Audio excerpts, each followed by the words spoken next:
Red Feather presents From the Archives. Chapter 31. Répondez, s'il vous plaît.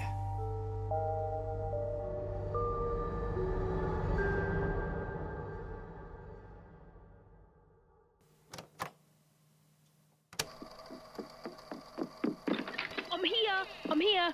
Nobody's dead, right? Nobody's dead? Hi, Timmy. Nice to see you too, Tim. Yes, it has been a while. How are the cats? Well, I'm sorry for having priorities, such as you not being dead. You're fine? Pearl's fine? More or less, yeah. Finally decided to swing by, did you? Yeah, well, just for a minute, you know. Checking in on friends, normal like, but, you seem all fine, so... Actually, did something happen to your arms? And you've got something in your collar. This again. No, that's from a while ago. I'm fine. Oh, well then, that's good. I'll just be... Oh, sit down.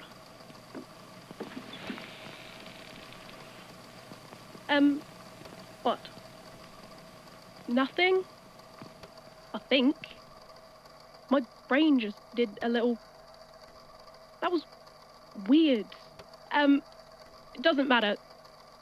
So, How's Scott? Oh, right. You said he came in here. Better. Sold his house, finally. Got a pretty nice price for it and all. He's been a lot more like himself since then. Good. He seemed like he was in a pretty terrible mood when he came in here. But that's good. You wouldn't happen to know... I mean, he hasn't told you about any old statements he's given here, by any chance? Well... I know he gave that one about the whole thing with Joel a few years back. You've got that one, right? You called me about it? Yeah, I found that one. That's all? So far as I know. Why? No reason. It was a long shot anyways. But speaking of statements, something gives me a feeling you might have one for me. While you're here and all. Me? Oh, I don't really think... Come on now, Tim. You're not going to come all the way here and then leave without giving me anything interesting, are you? Well, okay. There is something weird that's been happening for the last few months. It's, actually part of why I came here today. It started... I guess maybe it started with Joel. The camping trip with Lizzie and Scott and Joel. I mean, you already know. I don't need to retell the whole thing again. What matters is what happened after. I started getting letters. The first one was maybe 2 or 3 months after we got back from the trip. It just showed up in my mail in a fancy sort of envelope. One of those ones with the nice cream paper.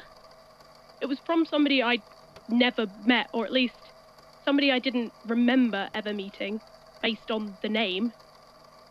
Honestly, I would have just assumed I'd gotten mail meant for one of my neighbours, but it was addressed to me. I opened it up, and it was a wedding invite for 2 people I'd never met in my life. I looked the names up in case one of them was a secondary school classmate I'd forgotten or something. They were real people, but seeing their photos didn't spark any memories or anything. I figured it was a scam, honestly, so I ignored it.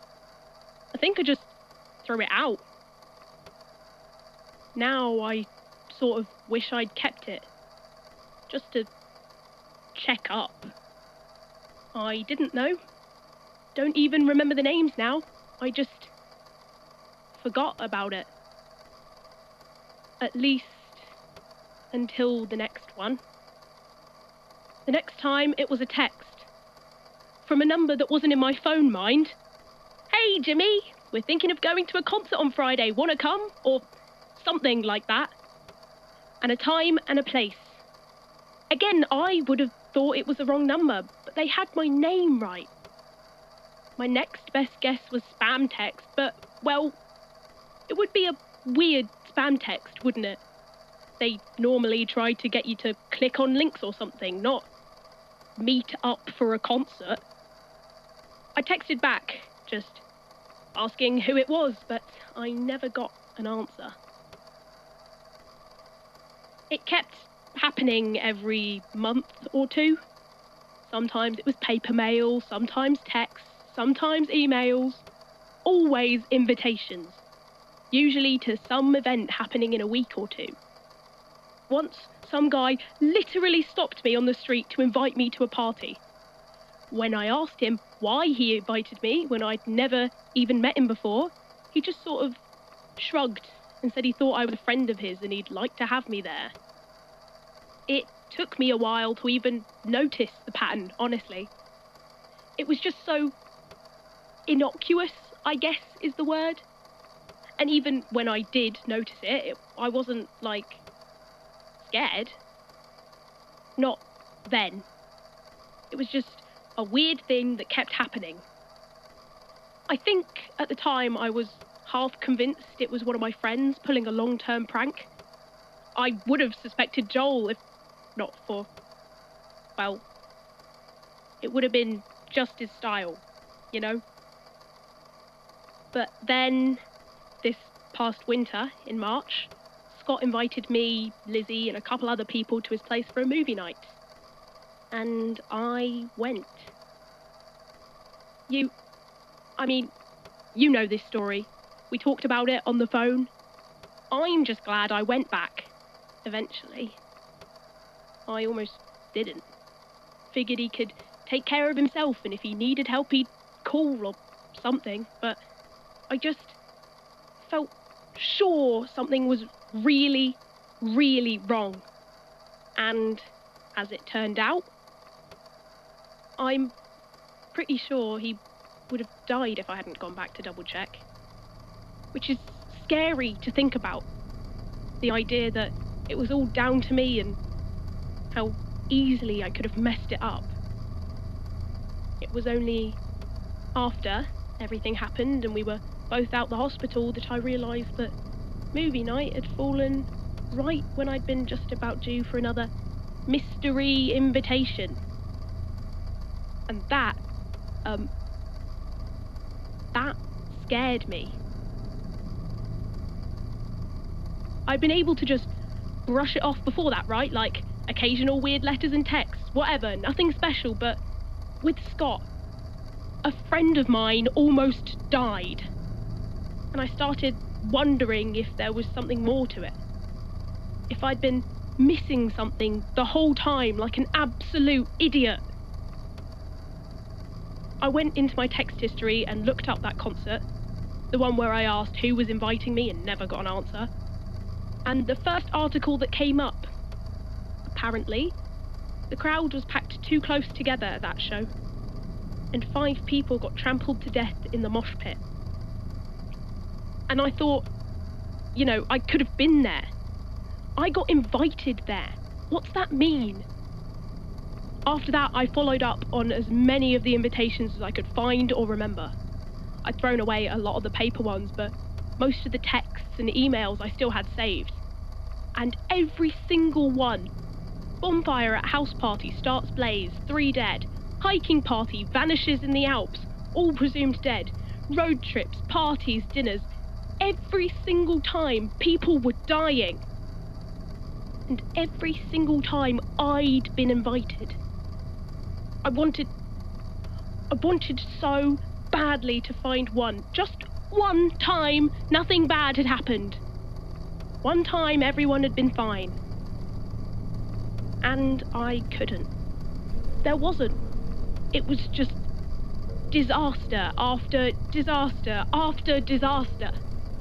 So, a couple months later, like clockwork, the next invitation rolled in, asking me to come to an award show I'd never even heard of before. And I went. It was weird. I felt like I stood out. I don't really have any nice formal clothes, so I actually borrowed one of Joel's old suits from Lizzie, and it definitely didn't fit me properly. But nobody else seemed to even notice. Everyone there greeted me, not like they knew me really, but like they knew of me. A few of them called me by my name, which was horribly spooky. It was like everybody expected me to be there, but nobody would really interact with me. I tried to stop a lady who said hello to me and ask if she knew me from anywhere, but she just sort of shrugged and wandered off. I hated it. It made me feel like a ghost or something. I was tense the whole night. I knew something bad was going to happen, and not just because of the pattern. It was like I could feel it in my stomach, this sort of horrible, gnawing dread. In hindsight, I think it was the same feeling that made me go back to Scott's house that night. I even tried to suggest to some people that they should, maybe leave early. I kept getting brushed off. Nobody would listen to me. Finally, everybody stopped mingling and sat down. There was a chair labelled for me, which was...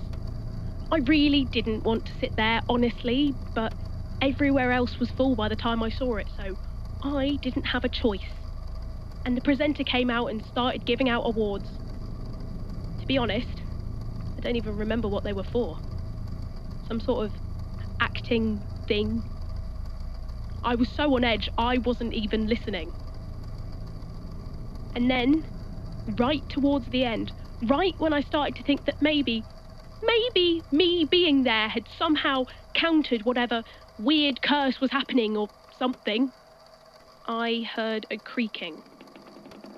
It was so quiet and I couldn't tell where it was coming from.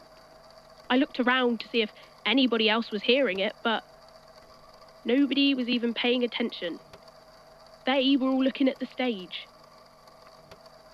The creaking got louder and louder until it was almost deafening, and I was sure everybody else had to be hearing it, and I felt panicky, like I knew we had to get out of there right away, and I stood up and the floor fell out from under us. I'm not sure. It all happened in a matter of seconds, but I think it finally gave in right where I was standing.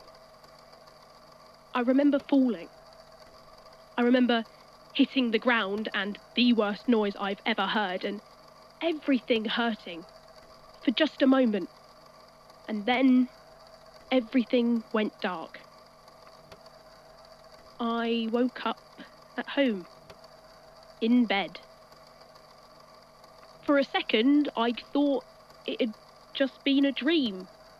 Or maybe that's just what I really wanted to think. I thought about just going back to sleep and pretending none of it had been real at all. I didn't, though.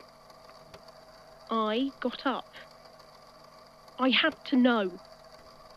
The first thing I did was check my closet. Joel's borrowed suit was still hanging there, all neatly pressed. And the next thing I did was go to the TV and turn on the news. It was right there, top story. Hotel hosting an awards banquet collapses in on itself right in the middle of the event. They were still looking through the rubble at that point, but they said, so far as they could tell, everyone was alive and accounted for.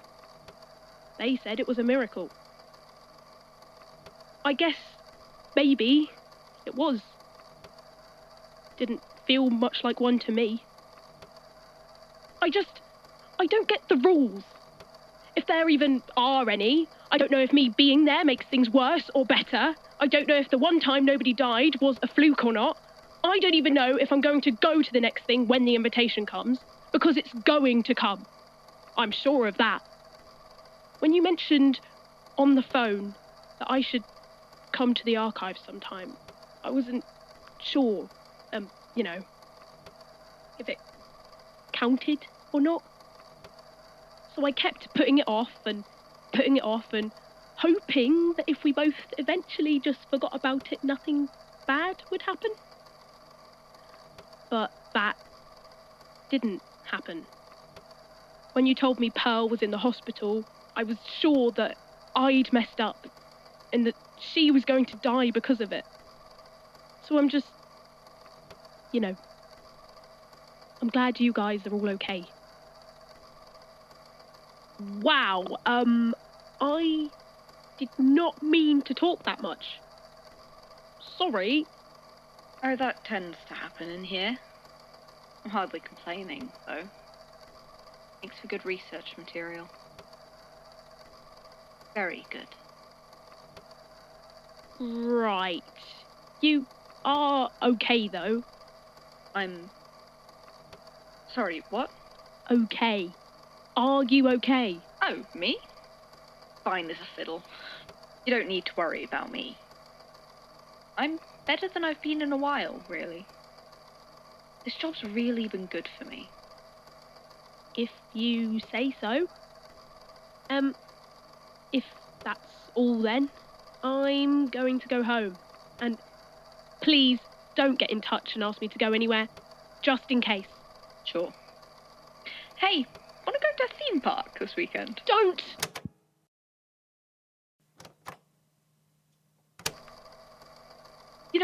One convenient feature of this whole whatever's going on with me is that I don't have to bother too much with follow-up research anymore. If it's a real story, I can tell.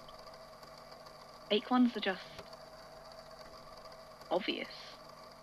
And this is very real. I'm curious about a few things. There's a few similarities between Jimmy's statement and some of the others I've looked at. Specifically, it reminds me of statement 9091029 about the desert monument that gave visions of other people's lives and deaths.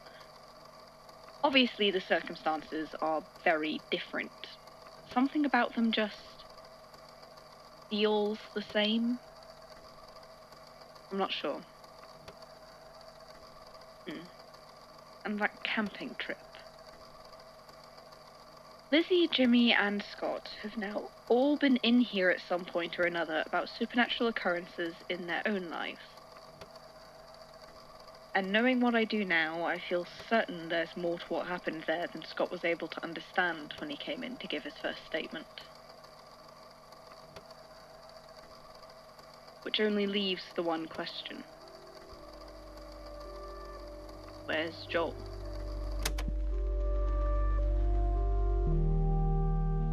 From the Archives is a fanfic series written by Johnny 16th Days and Zephaniah Grains, inspired by the Magnus Archives and by Hermitcraft and other Minecraft series. This chapter was performed by Smelly as Jimmy and Tizzy as Grian. Editing for this episode was done by Campfire and Noctude. Music was composed by Noctude. Thanks for listening.